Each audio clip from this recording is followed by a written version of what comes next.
What is up, you guys? This is Mini Superheroes Today. Hey guys, today I wanted to show you my custom-built MOC of Man-Thing from Marvel. Now, I'm not a big MOC builder. I do a couple a year. I just honestly find that I lack the time to do more than that, but I really wanted to build this based off of Werewolf by Night, which I really loved. So here's my MOC. I don't really know how to walk you through how I built it specifically, so I'll show you some close-ups and maybe you guys can take some screenshots if you want, but let's start down at the feet. So the feet were built identically with the exception of the flower placement there, and the big thing was I wanted the figure to be posable, so I used these ball joints to build it all the way around for the legs and the arms. So at the hips you could see that there are two 1x2 ball joints that kind of make up the, middle hip section, I suppose. Then we've got these 1x2 ball joints that connect to a 2x1 ball joint on the bottom. It's kind of confusing to explain, but it's easier when you have the visual that you guys can see here.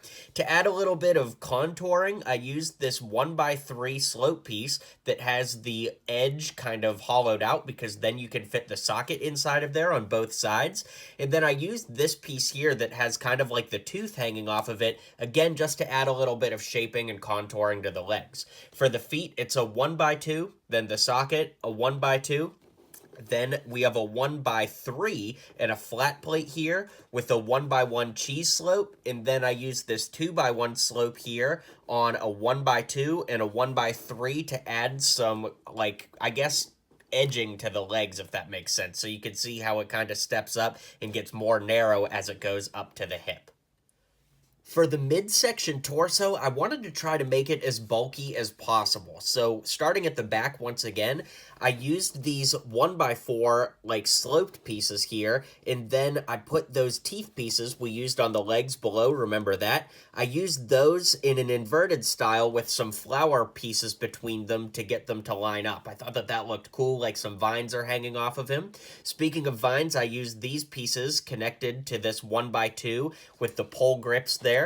And yeah, that looks really cool, I think. I really like the way that looks. And probably the coolest thing I did is using this Indiana Jones whip in those teeth. And then the whip goes through the torso there, around the back, underneath this piece here, and it actually connects up here at the head, which we'll take a look at in just a minute. Anyways, those are some of the highlights of the midsection, and I guess the last thing to talk about is there's a pole grip right here with a 1x2 with teeth that connect to that, and then we've got those 1x2 slope pieces, and on either side, we have a 1x1 with a Technic stud that lets you put a cheese slope in there. And I changed the colors on each side just to add a little bit more to the color palette of the figure. But you could do whatever you wanted just to kind of get that shaping was the most important part. And where I started with the figure was actually the face, because I figured that, all of the scale could be built out from there. So the most important thing was getting those two 1x1 red studs for his haunting eyes, which I thought turned out pretty good when put on this 1x2 with the teeth grips for the poles.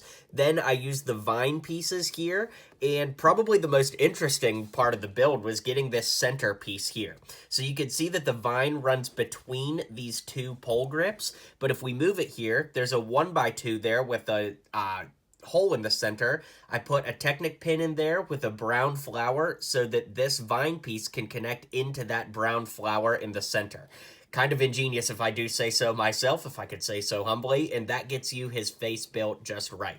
Now, the face had to be centered, which was a little bit of a difficult part too. So if we lift his arm up, you can see that there's a 1x2 black piece here, then a 1x2 pole grip there. It's a little hard to see, but if I zoom in, hopefully you can see what I did there by putting those on the 1x2 jumper plates on the center. And that kind of got the whole context of the figure. Now moving over to the arms, once again, we used these ball joint pieces. So there's a 1x2 connected kind of in the head there that comes out to the shoulder. You can see what I did there. I guess I don't have to explain every piece one by one. And the final thing to talk about is, again, remember that Indiana Jones whip comes up and it plugs into the back of the head there. And for the top, I wanted to kind of create a shape. So I did this 1x2 with the wings, and then I did these 2x2 jumpers and got it all together. So let's zoom out and I'll give you my final thoughts on this build. Alright guys, well let me know what you think of this MOC. Like I said, I don't do this often, so I always enjoy getting to do it to hone my skills, but I'd love to hear what you guys think, and if you're going to attempt to build this, maybe let me know some things you're going to try. Anyways, I'll catch you guys on the next video, and until next time, build on. Well, you made it to the end of the video. Thanks for hanging out with me today, and don't forget to hit like and subscribe, and maybe check out one of my other videos listed here.